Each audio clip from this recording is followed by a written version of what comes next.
নমস্কার। প্রাণারামের মাধ্যমে সম্প্রচারিত ভারত কথার গ্রন্থি মোচনের 631তম পর্বে আপনাদের সবাইকে জানাই সাদর সম্ভাষণ। মহামতি অনন্তলালের পরম আশীর্বাদে আমরা শুনে চলেছি পূর্ণ ভারত কথা। ভারত কথায় আমরা উপস্থিত রয়েছি ভীষ্ম পর্বের অন্তর্গত শ্রীমদ্ ভগবদ গীতা সপ্তদশ অধ্যায় শ্রদ্ধাত্র বিভাগ যোগে তৃতীয় পর্বের আলোচনায়। আমরা শ্রীকৃষ্ণের সেই চিরন্তন আদর্শের কথা শুনছি, যিনি যে লক্ষ্যে অর্জুনকে টেনে নিয়ে চলেছেন এবং সেই লক্ষ্যের মূল বিষয়টিকে আমরা আলোচনা করছি। সেখানে আমরা লক্ষ্য করছি শ্রীকৃষ্ণ অর্জুনকে এক পূর্ণত্বের দিকে নিয়ে চলেছেন, পুণ্যত্বের মাধ্যমে, পুণ্য স্থাপনের মাধ্যমে। অর্থাৎ তিনি কমপ্লিট অর্জুনকে, মানুষ হিসেবে একটা কমপ্লিট অর্জুনকে তৈরি করছেন তার শিষ্য হিসেবে, যে মানুষ হিসেবে, এক ক্ষত্রিয় পুরুষ হিসেবে একটা পরিপূর্ণ মানুষ, এবং এই তার পরিপূর্ণতা অর্জনের মাধ্যমে তার মধ্যে, অর্জুনের মধ্যে প্রতিষ্ঠা করছেন পুণ্যত্বের। অর্থাৎ পুণ্যত্বের মাধ্যমেই পূর্ণতাকে লাভ করা যে সম্ভব, বা এটাই একমাত্র পূর্ণতা লাভের শ্রেষ্ঠ উপায়, সেই শিক্ষাই দিচ্ছেন শ্রীকৃষ্ণ। আমরা গত পর্বের কথায় একটু ফিরে আসি, তাহলে আমরা বুঝব যে শ্রীকৃষ্ণ কিভাবে আমাদের মধ্যে সেই পুণ্যত্বকে প্রতিষ্ঠা করছেন আমাদের পূর্ণতা লাভের জন্য। সেখানে তিনি একটি শব্দ বলছেন যে আমরা প্রত্যেকেই পূজা করছি, এবং কিভাবে আমরা পূজা করছি এই দেখে আমাদের মানসিকতা বোঝা যায়। আসলে মানসিকতার পরিবর্তনই তো পুণ্যত্বের লাভ। আজকে আমি যদি নিচু মানসিকতায় থাকি, সেই আমার মানসিকতাকে বদলে বদলে উচ্চতর মানসিকতার প্রতিষ্ঠাই আমার মধ্যে পুণ্যত্বের প্রতিষ্ঠা। এবার এই মানসিকতার পরিবর্তনের কথাই তিনি বলছেন। এখানে পূজা শব্দটাকে বুঝতে হবে। পূজা শব্দের অর্থ এখানে কিন্তু কোনো রিচুয়ালস নয়, কোনো ফল ফুল বেলপাতা ধূপ ধুনোর আচার অনুষ্ঠান নয়, কোনো দেবালয়ে গিয়ে মাথা কোটাও নয়, কোনো ব্রত পালনও নয়। হ্যাঁ, ব্রত পালন। কিসের ব্রত? না, নিজেকে উন্নত করার ব্রত। তপস্যা, প্রতিদিনের তপস্যা, নিজেকে বদলান। আর পুজো অর্থে এখানে কর্ম। গীতাতে কর্তব্য পালনকে যজ্ঞের সাথে তুলনা করা হয়েছে। প্রতিদিনের প্রতিটি কর্ম, প্রতিদিনের তুচ্ছাতি তুচ্ছ কর্ম এবং জীবনের সমস্ত কর্তব্য পালন এই যজ্ঞ কর্ম। যজ্ঞ শব্দের অর্থ এক বিরাট উদ্দেশ্যে, পরহিতে, পরার্থে নিজের সব কিছু নিঃশেষে উজাড় করে দেওয়া, আত্মাহুতি দেওয়া, এটাই হচ্ছে যজ্ঞ কর্ম। এবং সেই লক্ষ্যে প্রতিদিনের সমস্ত কর্তব্য কর্ম, প্রতিদিনের যাপন, প্রতিদিনের চিন্তা হচ্ছে পূজা। এই পূজার দৃষ্টিতে সমস্ত কর্ম, সমস্ত ভাবনা, সমস্ত আচরণকে এগিয়ে নিয়ে যাওয়া, এটি হচ্ছে পূজা শব্দের তাৎপর্য। এবং বলছেন যে একজন মানুষ কিভাবে পূজা করেন, অর্থাৎ কিভাবে তার কর্তব্য কর্ম সম্পাদন করেন প্রতিদিনের, সেই কর্তব্য কর্ম সম্পাদন প্রতিদিনের তার যাপন চিনিয়ে দেয় সে মানুষটি কোন প্রকৃতির। এখানে বলা হয়েছে, আমরা শুনেছি, ভূত প্রেতকে পুজো করা তামসিক মানুষের লক্ষণ, যক্ষ রাক্ষসকে উপাসনা রাজসিক এবং দেবতাদের পুজো সাত্ত্বিক মনের লক্ষণ। ভূত প্রেত শব্দের অর্থ কি? ভূত শব্দের অর্থ অতীত। এদের উপাসনা করা অর্থাৎ পরিবর্তনকে অস্বীকার করা, নতুনকে স্বীকার না করা, গতানুগতিকতার জালে পড়ে থাকা, পুরনো বিশ্বাস, পুরনো আচার অনুষ্ঠানকে আঁকড়ে ধরে থাকা, একই মতে একই বিশ্বাসে জীবন কাটিয়ে দেওয়া, চেতনার কোনো পরিবর্তন না ঘটানো।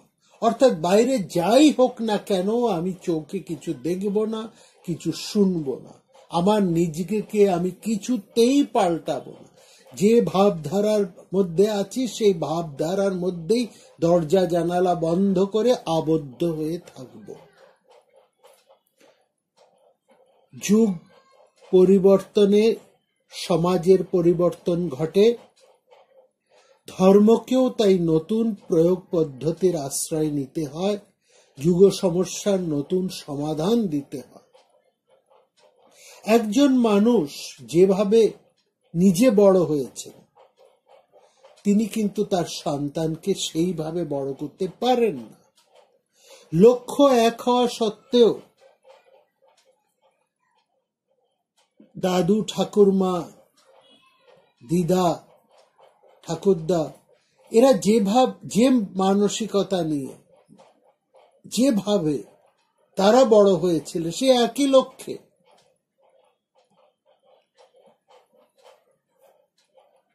বাবা মারা কিন্তু বড় হতে পারে।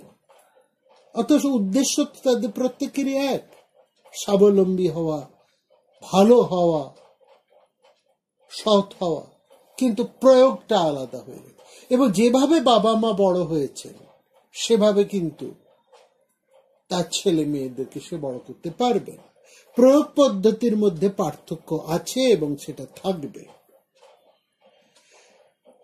যদি আমরা নিজেদের এই ভাবধারার পরিবর্তন না ঘটাই, নতুনকে স্বীকার না করি, তাহলে আমরা মৌলবাদীদের খপ্পরে পড়ে যাই। যুগ পাল্টায়, সমাজ বদলায়, মানুষের মধ্যে পরিবর্তন আসে, কিন্তু যদি আমরা পুরনো মত পথকে আঁকড়ে ধরে থাকি তাহলে আমরা মৌলবাদী। এই মৌলবাদীর কেন না তাদের কাছে আচার অনুষ্ঠানটা বড়, আচার অনুষ্ঠানটাই তাদের কাছে সবকিছু, অন্তরের পরিবর্তন নয়। ধর্মের অর্থ কি? ধর্মের অর্থ তো অন্তরের পরিবর্তন, এক দিব্য চেতনার অনুভূতি লাভ করা, এটাই তো ধর্মের লক্ষণ। ধর্মের লক্ষণ, ধর্ম মানে আচার অনুষ্ঠান নয়, কখনোই তা হতে পারে না। সেজন্য এই ধরনের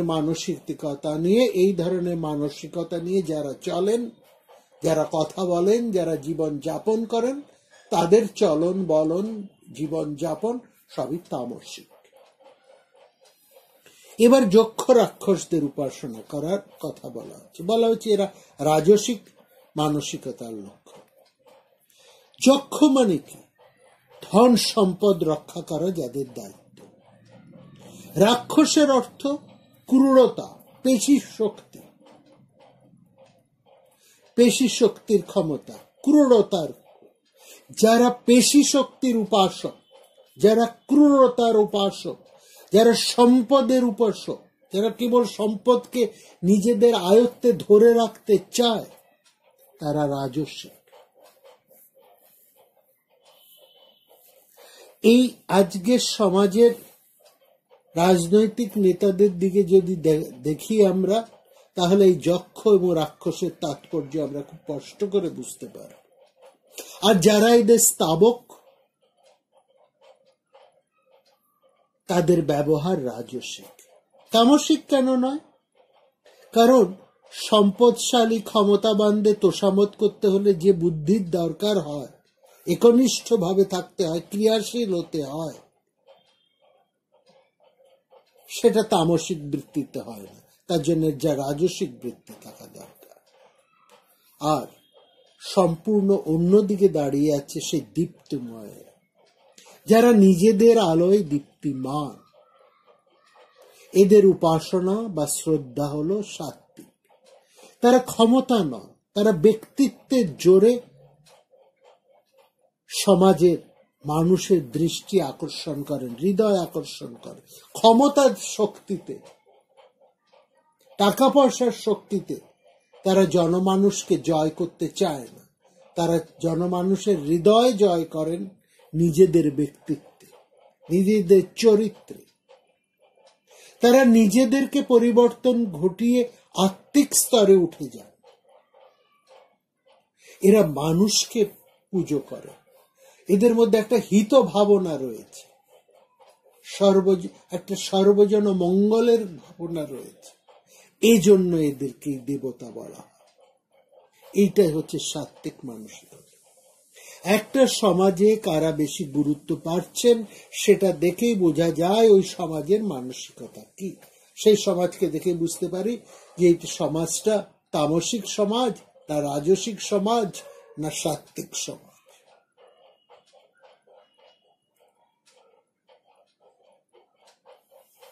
শিক্ষার প্রসার দ্রুত গতিতে হচ্ছে, অথচ আমরা দেখছি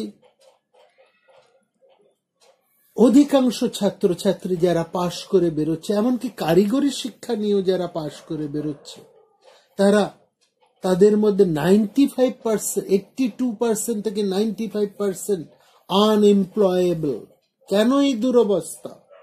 তার একমাত্র কারণ অধিকাংশ ছাত্রছাত্রী পড়াশোনা করছে অর্থ উপার্জনের লক্ষ্য নিয়ে, জ্ঞানের প্রতি আকর্ষণ নয়। অশ্রদ্ধা নিয়ে জ্ঞান অর্জনের কোনো তাৎপর্য থাকতে পারে না। ফলত তাদের শিক্ষা সম্পূর্ণ হচ্ছে না এবং তারা দিশেহারা হয়ে যাচ্ছে। কোনো জায়গায় তারা নিজেদেরকে প্রমাণ করতে পারছে না। সামান্য কিছু মাত্র তার ব্যতিক্রম। দম্ভ অহংকার দেখানোর জন্য যে কাজ, সেটা রাজসিক। আমি যদি নিজের পাণ্ডিত্য দেখাবার জন্য কোনো কাজ করি, তাহলে সেই জ্ঞান বিদ্যার অহংকার। কর্তব্য মনে করে কাজ করা, কাজের ফল শুধু আমিই ভোগ করব, এই উদ্দেশ্য না রাখা, ন্যায় নীতি মেনে কাজ করা, এই তিনটিকে মাথায় রেখে কাজ করা হলো সাত্ত্বিক। কর্তব্য পালন আমাকে করতে হবে। কাজের ফল এর উপর আমার কোনো দরকার নেই, আমার কাজ তাই আমি করে যাব। এর কি ফল হবে না হবে সেটা নিয়ে আমার ভাবার দরকার নেই। এবং আমি যে কাজটা করব সেটা নিয়ম অনুসারে করব, ন্যায় নীতি অনুসারে করব, কোনো দুর্নীতি সেখানে রাখবো না, কোনো অসৎ উপায় আমি অবলম্বন করব না। এই তিনটে জিনিস, কর্তব্য, ফলের চিন্তা না করা এবং ন্যায় নীতি মেনে কাজ করা, এই তিনটি নীতিকে মাথায় রেখে, এই তিনটি বিষয়কে মাথায় রেখে যে কাজ করা হয় সেটা হচ্ছে সাত্ত্বিক কাজ। সেজন্য গীতায় বলা হচ্ছে কর্তব্যের কথা, নিষ্কাম কর্মের কথা, এবং সেখানে দরকার অনুশাসনের। কিন্তু তার উল্টো দিকে যেটা বিধিহীন আচরণ, অনুশাসনহীন আচরণ, সেটাই তামসিক অনুশাসন। তাহলে কেন মানুষ অসংযত হয়ে পড়ছে? কেন তাদের জীবন এত অসংযত? কেন মানুষ সভ্য হতে পারছে না? কারণ সে নিজের নিজস্বতাটাকে হারিয়ে ফেলছে। শিক্ষা তাকে উপযুক্ত পথ দেখাচ্ছে না, সমাজ তাকে প্রকৃত লক্ষ্য চেনাতে শেখাতে পারছে না, এবং তার ফলে মানুষ হাঁপিয়ে উঠছে। সেই জন্য সে প্রতিবাদ করছে, সে বুঝতে পারছে না কোনটা হওয়া উচিত, শেষের জন্য সে ক্ষুব্ধ হয়ে উঠছে। ভুলটা হচ্ছে এখানে, যে কোনো জিনিসই আমরা যান্ত্রিক ভাবে করতে চাই, তার প্রাণ প্রতিষ্ঠা করতে চাই না, ফলে মানুষের সংবেদনশীলতা নষ্ট হয়ে যাচ্ছে। এইটা যতক্ষণ না আমরা ফিরে পাই, ততক্ষণ আমাদের মধ্যে প্রশান্তি আসে না, ততক্ষণ পর্যন্ত আমাদের প্রেম জাগে না, ততক্ষণ পর্যন্ত আমরা ক্লান্তিহীন উদ্যমী হয়ে উঠতে পারি। এখানে এই কথাই শ্রীকৃষ্ণ আমাদেরকে বোঝাবার চেষ্টা করেছে, এবং এই পর্যায় নিয়েই তিনি এবার গুরুত্বপূর্ণ একটি বিষয়ের আলোচনা করছেন, যেটা আমাদের প্রত্যেকের জীবনে ভীষণ ভীষণ তাৎপর্যপূর্ণ। সেটি হচ্ছে এই যে উপযুক্ত স্থানে, কালে এবং উপযুক্ত পাত্রে, উপযুক্ত স্থানে, উপযুক্ত কালে এবং উপযুক্ত পাত্রে প্রতি উপকারের কোন রকম আশা না রেখে, বা এমন মানুষ যিনি এই উপকারে প্রত্যুপকার করে দিতে অসমর্থ, সেরকম মানুষকে যদি আমরা সাহায্য করি, কিছু দিই, তাহলে সেই দেওয়াই হচ্ছে সাত্ত্বিক দান।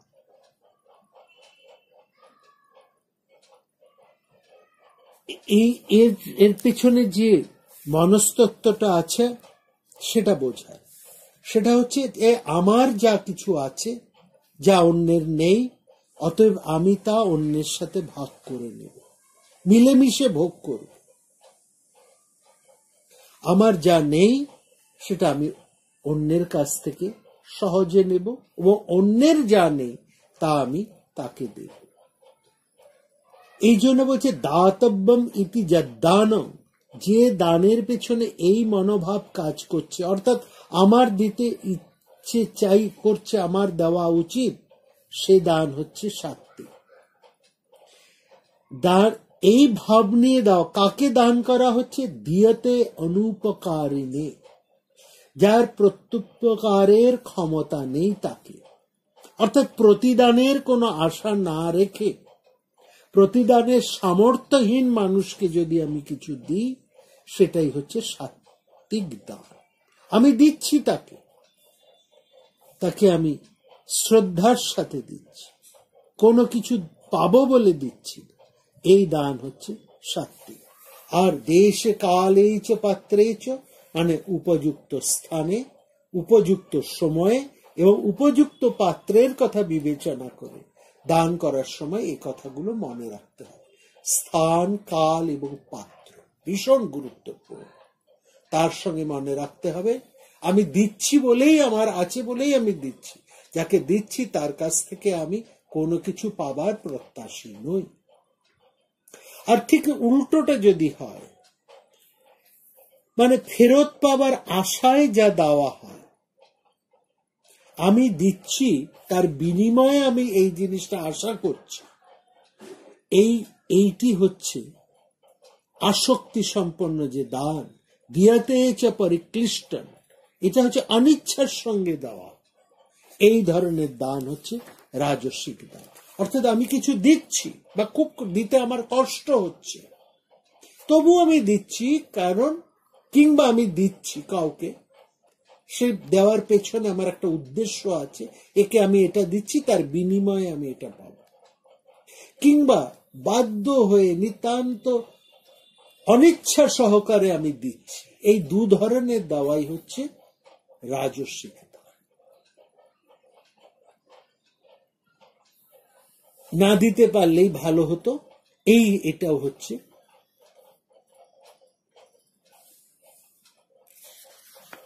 এক ধরনের রাজস্বিক। আর কি? অনুপযুক্ত স্থানে, কালে, অযোগ্য পাত্রকে অশ্রদ্ধা এবং অবজ্ঞার সঙ্গে যে দান দেওয়া হয় তাকে বলা হয় তামসিক দান।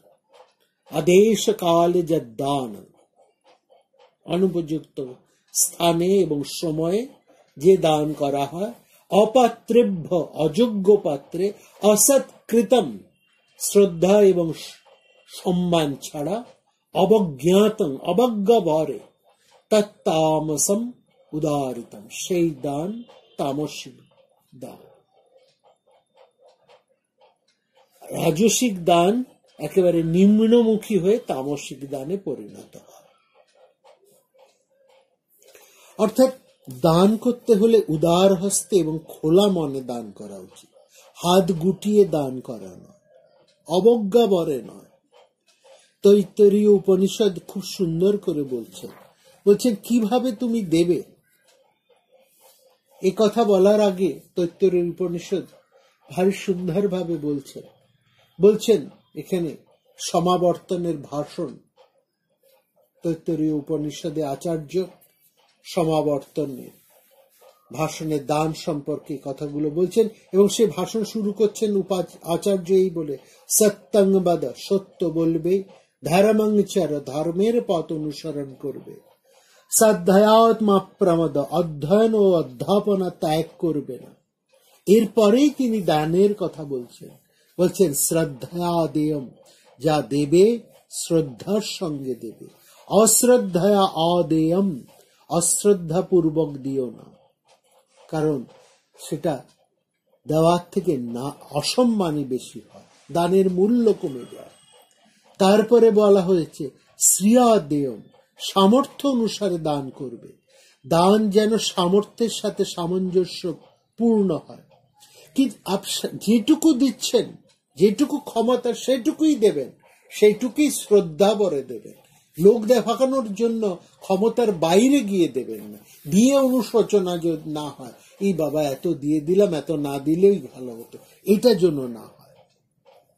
তারপরে বলছেন কিভাবে দেবে, ভিয়া দেয়ম, ভয়ে ভয়ে দেবে। কারণ দানের উপলক্ষটা যে এত বিরাট, এত মহত্তম, যে আপনি যে পরিমাণ দান দিচ্ছেন সেটা সেখানে অতি সামান্য। বলছি ভিয়া দেন, ভয়ে ভয়ে দেবেন, যে এই বিরাট এখানে আমি সামান্য এটুকু কি দিচ্ছি, এই ভয়টা যেন থাকে। রিয়া দেয়ম, বিনয়ের সঙ্গে দেবেন। রি শব্দের অর্থ বিনয় বা লজ্জা। লজ্জা এই কথা ভেবে যে এত বড় একটা জায়গায় আমি একজন সাধারণ মানুষ, এই সামান্য দান কিভাবে তুলে দিই। দান এই সলজ্জ ভাবেই দেওয়া উচিত। সংবিদা দেয়ম, জেনে বুঝে দাও। অর্থাৎ দান যে উদ্দেশ্যে দেওয়া হচ্ছে সেটা জেনে দিতে হবে, কি উদ্দেশ্যে আমি দিচ্ছি, সেখানে পাত্র বিচার হচ্ছে, সময় পাত্রের বিচার হচ্ছে এখানে। সংবিদা দেয়ম, যদি আমার কাছে উদ্দেশ্যটা মহৎ বলে মনে হয় তাহলেই আমি দান করব। উদ্দেশ্য বুঝে আমি দান করতে হবে বলেই আমি দিচ্ছি তা নয়। এই নিয়ে একবার আমি একজনকে বলেছিলাম, তিনি আমাকে বলেছিলেন এই পুজোর সময় আমরা অমুককে অমুক জামা কাপড় এত কিছু দিই, অমুককে এত দিই, প্রকল্প দিই, তোমরা তো কিছুই এগিয়ে আসো না। আমি সেখানে তাকে জিজ্ঞেস করেছিলাম, যাদের মাধ্যমে দিচ্ছ সেই তারা কারা? তারা কি ঠিকভাবে ঠিক জিনিসগুলো ঠিক লোকের কাছে পৌঁছে দিচ্ছেন? এখানে এই কথাটা খুব গুরুত্বপূর্ণ। যাদের মাধ্যমে দিচ্ছি, এই দানের উদ্দেশ্য কি, উদ্দেশ্যে দিচ্ছি, কাদেরকে দিচ্ছি, সেটা কি সঠিক লোকের কাছে গিয়ে পৌঁছচ্ছে, না আমি একটা ম্যারাপ বেঁধে দান করছি, এটা বড় দেখানদারি হয়ে যাচ্ছে। সুতরাং এইখানে এই কথাটা খুব গুরুত্বপূর্ণ। সংবিদা দেয়ম, জেনে বুঝে দেওয়া, উদ্দেশ্য বুঝে স্থান কাল পাত্র বিচার করে দান করতে হবে। ঠিক কাউকে কিছু দিতে হলে এমন ভাবে দিতে হবে, এখানে এটি সবচেয়ে গুরুত্বপূর্ণ কথা, যাকে দিচ্ছি তার আত্মসম্মানে যেন আঘাত না লাগে, তাহলেই ঠিক ঠিক দান হবে, নচেত না। আমাদের ভাবে এই ভাব সঞ্চারিত হলেই তবে আমরা পূর্ণতা লাভের দিকে এগিয়ে যাব। আর এই পূর্ণতা লাভের জন্যই প্রথমেই কিন্তু আমাদের মধ্যে লক্ষ্য করুন, শ্রীকৃষ্ণ একটা ডিভাইনিটি, একটা পূর্ণতার সঞ্চার করছে। এই যে কায়িক, বাচনিক এবং মানসিক যে তপস্যার কথা বলেছেন, এই তপস্যার মধ্যে দিয়ে আমরা কি করছি? সেই পূর্ণতাতে প্রতিষ্ঠিত হচ্ছি। পূর্ণত্ব জীবনের মধ্যে প্রতিষ্ঠা করেই তবেই আমরা যে কাজ করব সেই কাজটি সার্থক, সুন্দর হয়ে ওঠে। তবেই আমরা কর্মের যোগ্য হয়ে উঠি। যজ্ঞের ঋত্বিক হয়ে ওঠার প্রথম শর্ত হচ্ছে আগে নিজের মধ্যে পূর্ণত্বকে, ডিভাইনিটিকে প্রতিষ্ঠা করা। এই জন্য দেখবেন যে কোনো পূজার প্রথম প্রারম্ভে পূজারী নিজের মধ্যে সেই দেবতার অধিষ্ঠান করে।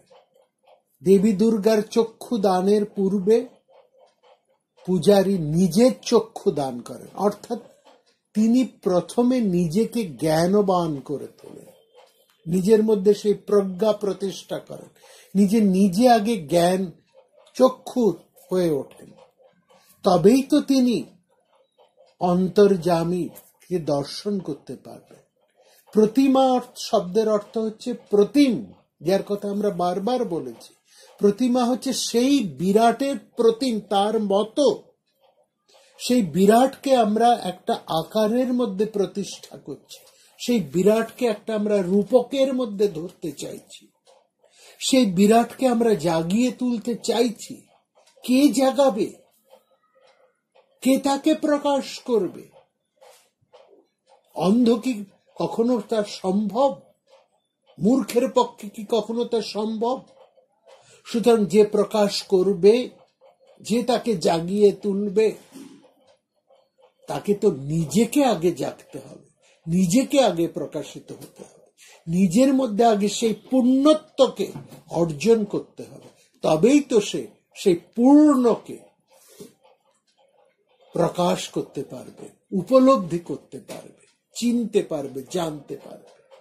না হলে তো সবই হস্তি দর্শন হয়ে যাবে, অন্ধের হস্তি দর্শন। এরপরে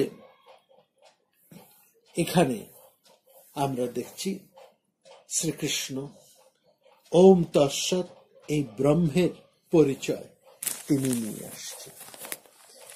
এটি একটি ভীষণ গুরুত্বপূর্ণ আলোচনা। এখানে সেই পরম সত্য বা সত্তার পরিচয় তিনি দিচ্ছেন।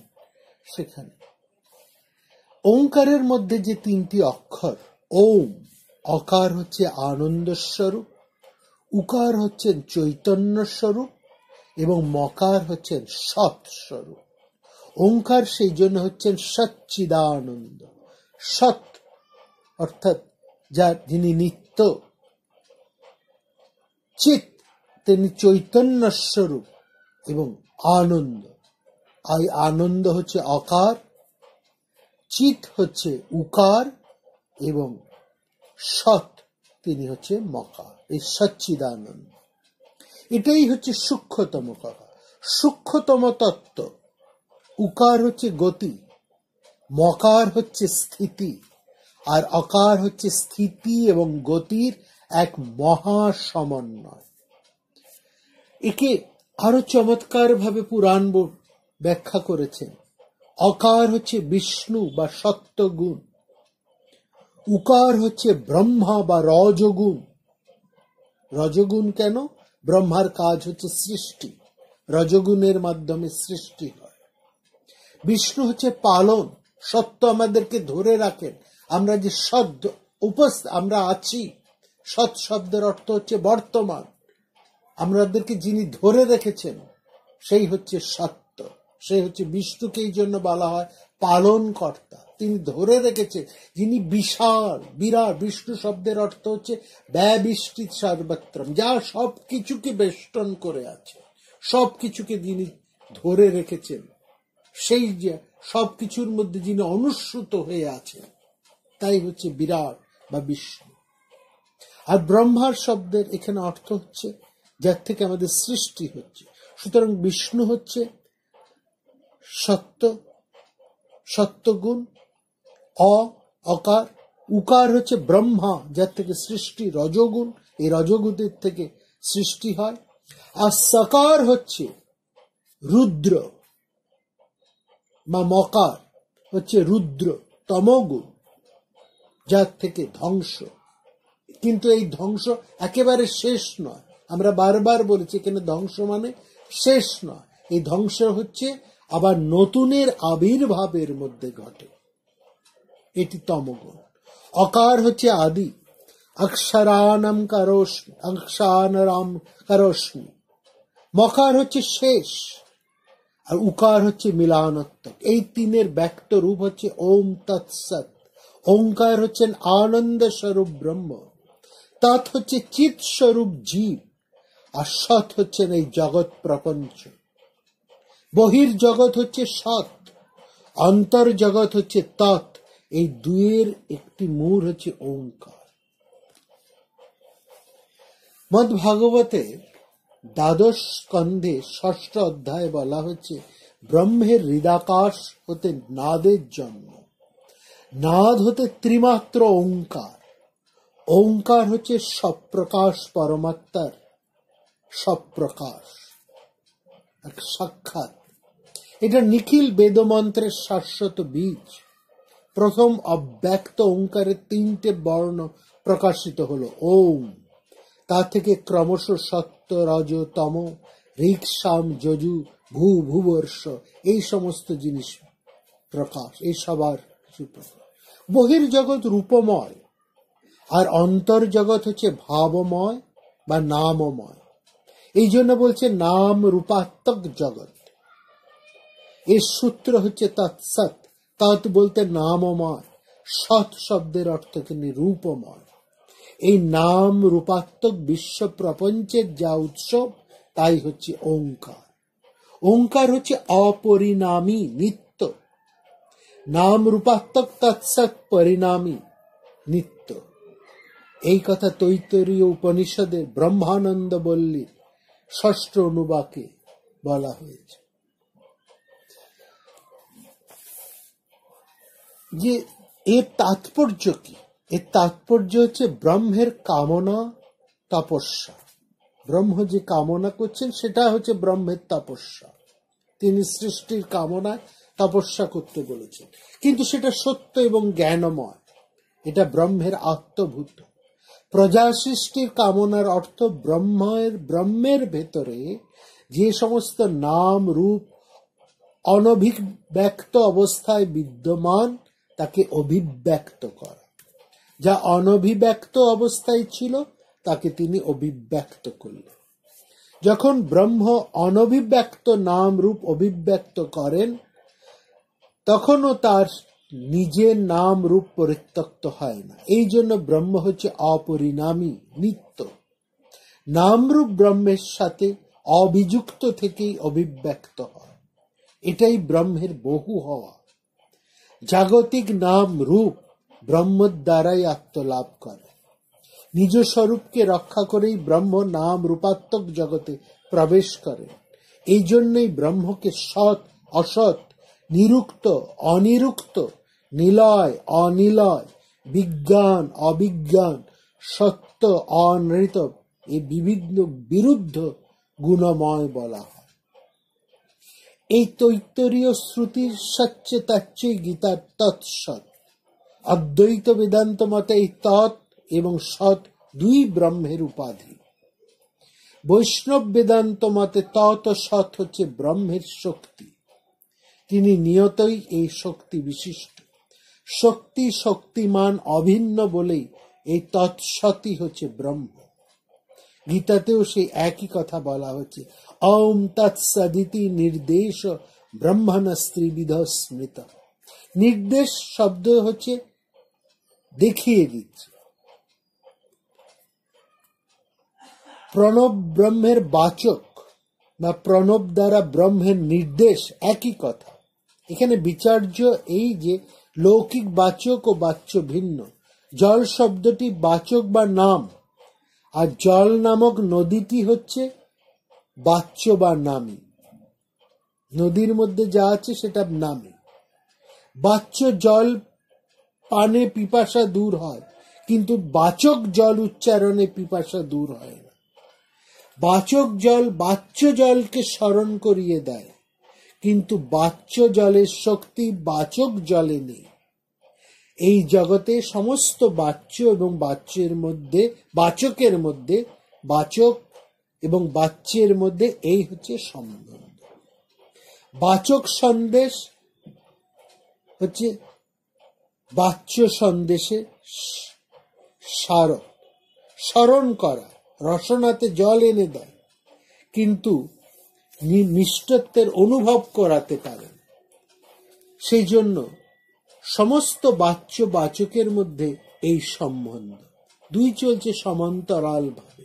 নাম আর নামী, বাচক আর বাচ্য, যার যার কাজ সে করে, একে অন্যের সঙ্গে মেশে না, সমান তফাতে থাকে। যেমন বাগদেবী আর শ্রীদেবী দুই সমান তফাতে থাকছে, জগতের কার্য নির্বাহ করেছে।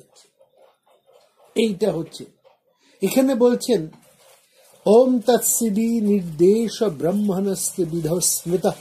ব্রহ্মবস্তুর নাম হচ্ছে তিনটি, ওম, তৎ এবং সৎ। এই নাম ব্রহ্মকে শুধু বোঝায় না, দেখিয়ে দেয়, পাইয়েও দেয়। অগ্নি একটা শব্দ, অগ্নি বস্তু থেকে এটা আলাদা। অগ্নি যদি আমি লিখি তাহলে কাগজ কলম কি পুড়ে যায়? পড়ে না। কিন্তু অগ্নি শব্দ অগ্নি বস্তুকে বোঝায়, কিন্তু পাইয়ে দেয় না। ওঙ্কার কিন্তু সেরকম শব্দ নয়, এটা ব্রহ্মের নাম, এবং ব্রহ্ম বলতে যা বোঝায় সেই পরম বস্তু বোঝায়। এখানে শব্দ এবং বস্তু আলাদা নয়। অগ্নি এবং অগ্নি বস্তু কিন্তু আলাদা, কিন্তু এই ওম একে শব্দ এবং বস্তু এক। নাম এবং নামই এখানে অভিন্ন।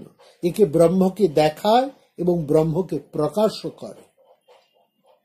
ওঙ্কার আনন্দ স্বরূপ, জ্যোতির্ময়, সর্বব্যাপক।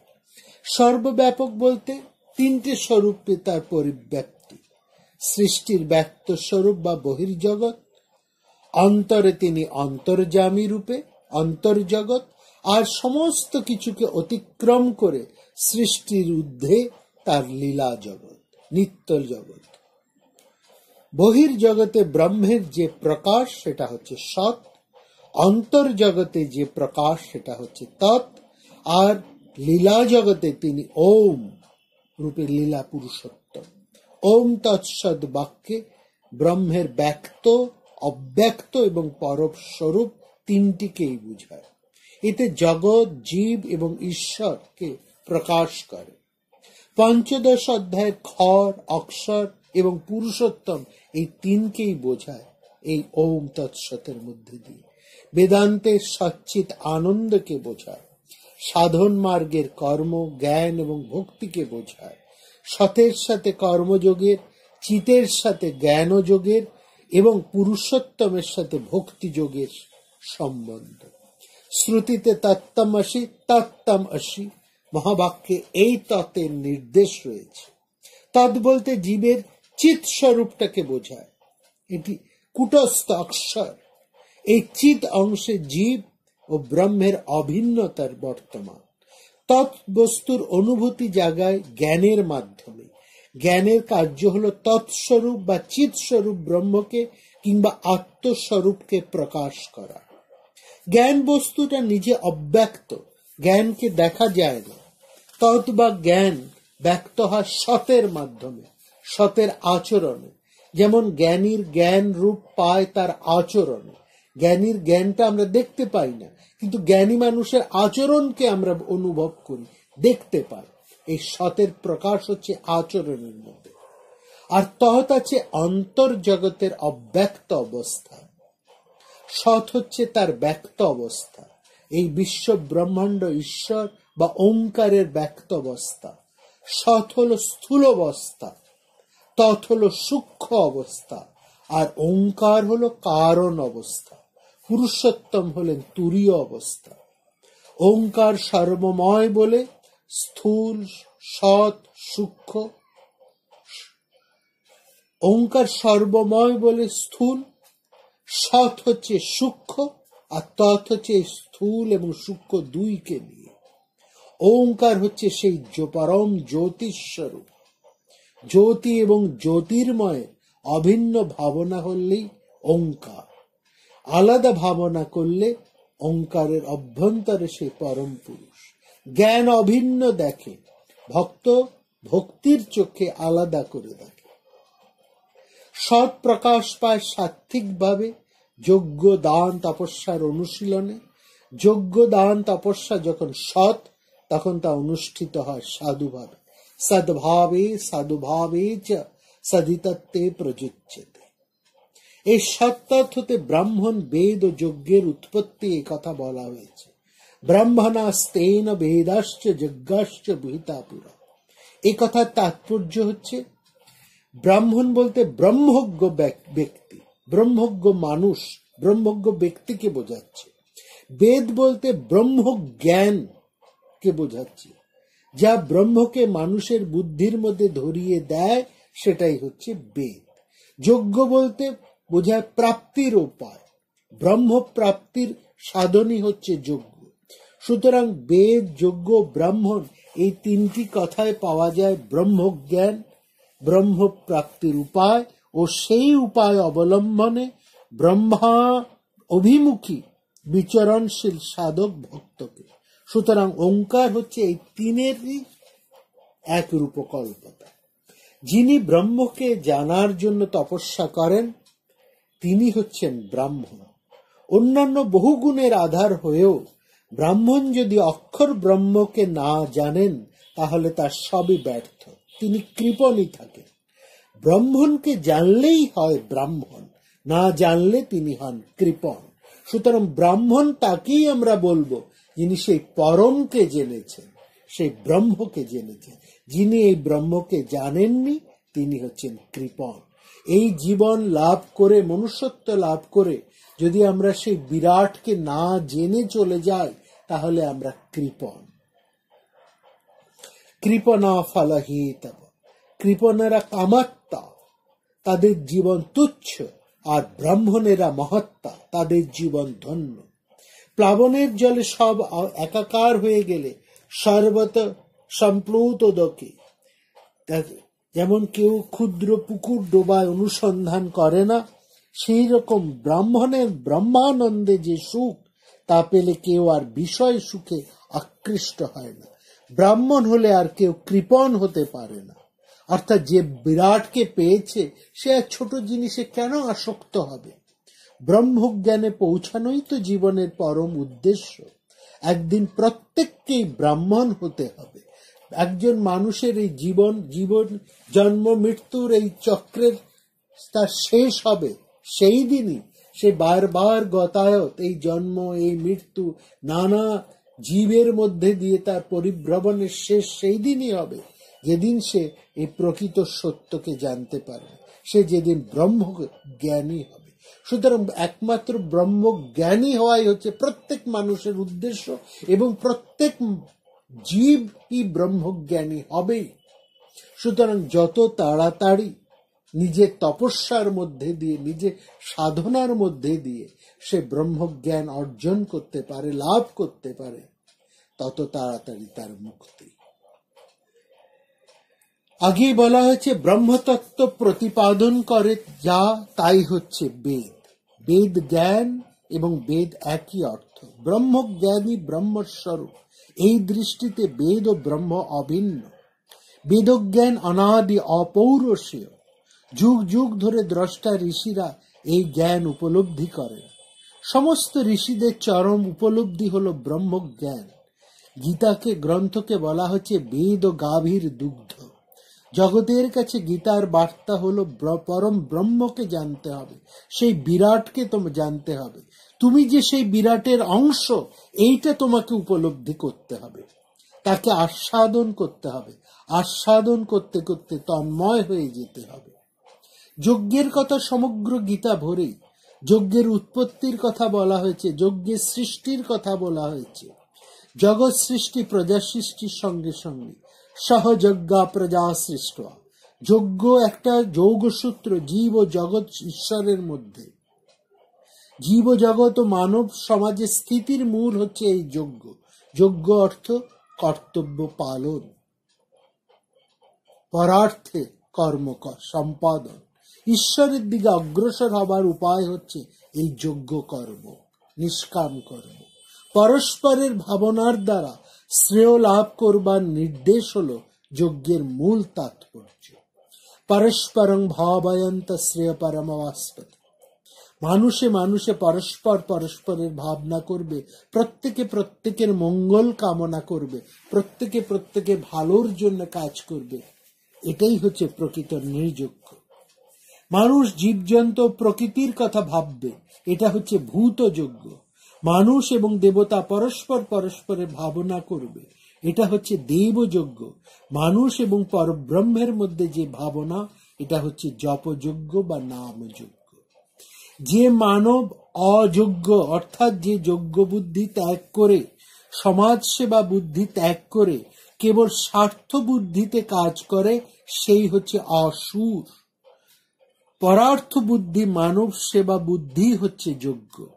ভোগলিপ্সাই মানুষকে স্বার্থ বুদ্ধিতে সংকুচিত করে, ত্যাগ বুদ্ধি পরার্থে পরমার্থে উন্নীত করে। এই ত্যাগই হচ্ছে যোগ্য। পরার্থ বা জীব সেবা বুদ্ধি হতে ত্যাগব্রতের উন্মেষ হয়। তারপর তা ব্যাপক ও সুদৃঢ় হতে হতে সবশেষে এক সেবাময় অমৃত তত্ত্বে সে পৌঁছয়। যজ্ঞ দ্বারা ক্রমশ সর্ববস্তুতে ব্রহ্মবস্তুর বিকাশ অনুভূত হয়। এ কথাই গীতা বলছেন, সর্বগত ব্রহ্ম নিত্যে যজ্ঞে প্রতিষ্ঠিত, সর্বগতং ব্রহ্ম নিত্যং যজ্ঞে প্রতিষ্ঠিত। এই প্রকারে ব্রাহ্মণ বেদ ও যজ্ঞের সাথে ওম তৎসতের যে একটা অবিচ্ছেদ্য সম্বন্ধ, সেই কথাই এই অধ্যায়ে বলা হয়েছে। সাধকই ব্রাহ্মণ, সাধ্য হচ্ছে বেদ এবং সাধন হলো যজ্ঞ। ওঙ্কার পর ব্রহ্ম, তৎ হচ্ছে অন্তর্জগৎ বা চিৎ জগৎ, সৎ হচ্ছে দৃশ্যমান জগৎ বা জড় জগৎ। সাধক দৃশ্যমান মৃন্ময় জগতের মধ্যে দিয়ে কর্ম সাধনের সামর্থ্যে অন্তর্জগৎ বা চিন্ময় জগতে পৌঁছয়। তারপর পরাভক্তির বলে সেই পরমকে লাভ করে প্রেমপূর্ণ হবে। সেই কথাই এখানে বলা হচ্ছে, সদ্ভাবে সাধুভাবে চ সাধিত প্রযুজ্যতে প্রশংসতে कर्माणि तथा सच्छब्द पार्थ युज्यते यज्ञे तपसि दाने च स्थिति सदीति चोच्यते कर्मं चैव तदित्यं सदितवाभिधीयते। সদ্ভাব অর্থাৎ সাধুভাব বোঝাবার জন্য সৎ শব্দকে প্রযুক্ত হয়, প্রশস্ত কর্ম সৎ শব্দের প্রয়োগ হয়। আর যজ্ঞ দান তপস্যায় যে নিষ্ঠা, সেটাও সৎ। যজ্ঞ দান তপস্যার উদ্দেশ্য ও কৃতকর্মও সৎ। অনন্য ভাগ হয়ে যে আমার ভজনা করে সেই সাধু, সাধুর এব স মন্তব্য। সুতরাং সৎ হওয়া, সাধু হওয়া আর সেই পরমকে ভক্তি করা একই কথা। লোক সংগ্রহাত্মক কর্মই হচ্ছে প্রশংসার যোগ্য প্রশস্ত কর্ম। স্বার্থকে যিনি পরার্থে নিয়োজিত করে পরার্থের নিকট আত্মসমর্পণ করেন, তার সব কাজই প্রশস্ত কর্ম। তাহলে দেখুন, কর্মের প্রারম্ভে সে নিজের মধ্যে পুণ্যকে প্রতিষ্ঠা করছে। পরার্থে নিয়োজিত করা, স্বার্থকে পরার্থকে কে নিয়োজিত করতে পারে? যার মধ্যে ডিভাইনিটি সেন্স রয়েছে, যার মধ্যে পুণ্য বৃত্তি রয়েছে। এই পুণ্য বৃত্তি তাকে পূর্ণ করে তুলছে। এই হচ্ছে গীতার লক্ষ্য, এবং সেখানেই সে নিজের জীবনকে প্রদীপের মতন জ্বালিয়ে তুলছে। যখন সমস্ত কর্ম যখন যজ্ঞ দান ও তপস্যার ভিত্তিতে করা হবে, তখনই হবে শ্রেয়ের পথে জয়যাত্রা। অতএব সৎই হলো ব্রহ্ম প্রাপ্তির সাধন। সৎকর্ম হতেই জগতের স্থিতি। যজ্ঞ দান এবং তপস্যার মধ্যে গীতার সমস্ত কথাই ধরা রয়েছে। এবার আগামী পর্বের মধ্যে আমরা দেখব যে এই যজ্ঞ দান তপস্যা যারা মনীষী তারা তাদের নিত্যকর্ম। গীতার মধ্যে যজ্ঞই হচ্ছে জীবের শ্রেষ্ঠ সাধনা। এই সাধনা পৌঁছে দেবার সোপান হলো দান। দান করবার যোগ্যতা আসে তপস্যা থেকে। গীতায় আমরা ত্রিবিধ তপস্যার কথা শুনেছি, দেহের তপস্যা, বাক্যের তপস্যা এবং মনের তপস্যা। দেহের তপস্যা হচ্ছে অহিংসা, শৌর্য এবং ব্রহ্মচর্য। বাক্যের তপস্যা হচ্ছে সাধ্যায়, সৎকথন। আর মনের তপস্যা হচ্ছে চিত্তের প্রসন্নতা, মৌনব্রত, ভাব সংশুদ্ধি। ভাব সংশুদ্ধির উপায় হলো মন এবং মুখকে এক করা। যার তপস্যা আছে তারই অধিকার আছে দান করা। তপস্যাহীনের দান অসাত্বিক হয়ে যায়। দান করা কর্তব্য এই বুদ্ধিতে প্রত্যুত্তরের কোন রকম আশা না রেখে যে দান, সেই দানকেই তো আমরা সাত্বিক দান বলে জেনেছি। দান অর্থ বিরক্তির সাথে কাঙালকে পয়সা দেওয়া নয়। অর্থহীনকে অর্থ দান, অন্নহীনকে অন্ন দান, বস্ত্রহীনকে বস্ত্র দান, স্বাস্থ্যহীনকে স্বাস্থ্য দান, নিরাশ্রয়কে আশ্রয় দান, ভীতকে অভয় দান, বিদ্যাহীনকে বিদ্যা দান, আত্মিক জ্ঞানহীনকে জ্ঞান দান, ধর্ম বিমুখকে ধর্ম দান। এসবই হচ্ছে দান। দানের উদ্দেশ্য হবে দান গ্রহীতাকে স্বপদে প্রতিষ্ঠিত করা, ডোল দেওয়া নয়। তাকে দান করছি এই মানে খরপোশ দিয়ে তাকে অকর্মণ্য তৈরি করা নয়, তাকে প্রতিষ্ঠিত করা, যাতে সে নিজের পায়ে দাঁড়িয়ে ভবিষ্যতে চলতে পারে। দান কথার অর্থ কখনো এইটা যেন না হয় যে দান দিয়ে দিয়ে কিছু একেবারে লোভী মানুষ, অসমর্থ মানুষ কিছু ক্লিব তৈরি করা, তা নয়। দান কথার অর্থ হচ্ছে কোন মানুষকে স্বপদে প্রতিষ্ঠিত করা, স্বাবলম্বী করা, যাতে সে নিজের ভার নিজেই নিতে পারে, নিজের দুপায়ে সে উঠে দাঁড়াতে পারে, সে যাতে অভয় অশোক জ্ঞানবান হয়ে উঠতে পারে। এই দৃষ্টিতে যে দান, সেই দানই হচ্ছে শ্রেষ্ঠ। দুগ্ধ দান হতে গোদান শ্রেষ্ঠ, অন্ন দান হতে ভূদান শ্রেষ্ঠ, বস্ত্র দান হতে বস্ত্র তৈরির টেকনোলজি শেখানোটা হচ্ছে শ্রেষ্ঠ। দুগ্ধ রোজ খাওয়ার থেকে তাকে যদি দুগ্ধ সে কিভাবে পেতে পারে, দুধ কিভাবে পেতে পারে, তার উপায়টা আমরা শেখাই, সেই উপায় যদি তাকে আমরা জুটিয়ে দিই, সেটা হবে শ্রেষ্ঠ দান। কাপড় কিছু তাকে প্রত্যেক বছর দেওয়া না, সে কি করে নিজের কাপড় নিজে তৈরি করতে পারবে, সেইটা শেখানো হচ্ছে শ্রেষ্ঠ দান। শিক্ষা তাই যা মানুষকে নিজের পায়ে দাঁড়াতে চেষ্টা করে।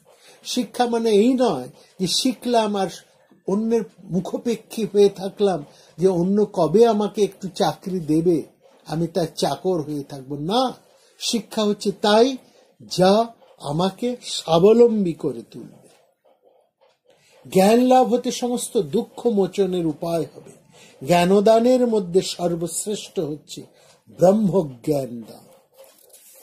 দান করতে গেলে মনে রাখতে হবে স্বার্থ ত্যাগ করতে হবে। স্বার্থ ত্যাগ বা সেবা বুদ্ধিতে প্রতিষ্ঠিত দানের মাধ্যমে মানুষে মানুষ নিয়ে পরস্পরের ভাবনা রূপায়িত হয়। এই পরস্পরের কল্যাণ ভাবনাই যজ্ঞে উন্নীত হয়। তপস্যায় দেহ, মন এবং বাক্য সুন্দর হয়। দানে হবে প্রাণ ও বুদ্ধি সুন্দর, যজ্ঞে হয় জীবন সুন্দর। সৎস্বরূপে যজ্ঞের নাম কর্মযোগ, চিৎ স্বরূপে যজ্ঞের নাম জ্ঞানযোগ এবং আনন্দ স্বরূপে আত্মসমর্পণ রূপ যজ্ঞের নাম হচ্ছে অনন্যা ভক্তি। এই জন্যে যজ্ঞ দানং তপশ্চৈব পাবনানি মনীষিণাং, এই কথাই আমরা শুনবো আগামী পর্বে। এবং সবসময় মনে রাখতে হবে সেই পরমকে ধরে রাখাই হচ্ছে আমাদের উদ্দেশ্য, সেই পরমকে জানাই হচ্ছে আমাদের লক্ষ্য, এবং সেই পরমে আশ্রয় লাভ করাই হচ্ছে আমাদের পরমাগতি। তা যদি না হয় তাহলে আমাদের যা কিছু কাজ সমস্তই ব্যর্থ হয়ে যাবে। সেখানে আর তখন যোগ্য আর হয় না, সেটা হয়ে যায় দক্ষ যোগ্য। সেখানে আর কোনো শুভ আসে না, সেখানে আসে সর্বত্র অশুভ। সুতরাং এই সপ্তদশ অধ্যায় থেকে আমরা গীতার মধ্যে থেকে দেখছি, এই ষোড়শ সপ্তদশ অধ্যায় গীতা আমাদেরকে প্রকৃত জায়গাটা দাঁড় করিয়ে দিচ্ছে। এত কিছু যে বড় বড় তত্ত্ব আমরা পঞ্চদশ অধ্যায় অবধি শুনে এসেছি, দ্বাদশ থেকে দ্বিতীয় পর্ব থেকে পঞ্চদশ অধ্যায় পর্যন্ত যত তত্ত্ব জ্ঞান, যত দর্শনের আমরা শুনেছি, তার মূল কথাগুলি কিন্তু ষোড়শ, সপ্তদশ এবং অষ্টাদশে শ্রীকৃষ্ণ বলছে। অর্থাৎ সব কাজ কিছুর মূল হচ্ছে নিজের শুদ্ধতা, নিজের বিশুদ্ধতা, নিজের পবিত্রতা এবং নিজের পূর্ণতা, ডিভাইনিটির মধ্যে নিজেকে প্রতিষ্ঠা করা। এটি যদি না হয়, আমরা যদি নিজেরা পূর্ণ না হয়ে করি, এই জন্য আমাদের প্রার্থনা হচ্ছে পূর্ণ করো, দহন দানে আমাকে পুড়িয়ে পূর্ণ করো। আমি পূর্ণ হলেই অবশ্য পূর্ণ হব, কিন্তু পূর্ণ না হয়ে আমি পূর্ণ হলেও সে পূর্ণতা আমাকে অপূর্ণতার মধ্যেই ঠেলে দেবে। সেটা হবে বাইরের পূর্ণতা, অন্তরের পূর্ণতা নয়। যে পূর্ণতা আমাকে আনন্দ দেবে না, বরং আমাকে আরো নিরানন্দের মধ্যে, ভয়ের মধ্যে, শঙ্কার মধ্যে প্রতিদিন ঠেলে দেবে। আগামী পর্বে আমরা সেই মহান আদর্শের কথা আরো স্পষ্ট করে, আর সুন্দর করে আমরা শুনব। আপনারা সবাই ভালো থাকবেন, আনন্দে থাকবেন এবং কখনোই নির্ভারত হয়ে থাকবেন না। নমস্কার। প্রাণারাম প্রাণারাম প্রাণারাম প্রাণারাম প্রাণারাম প্রাণারাম। কি যেন লুকানো নামে তাই মিষ্ট এত তব নাম। প্রাণারাম প্রাণারাম প্রাণারাম প্রাণারাম প্রাণারাম প্রাণ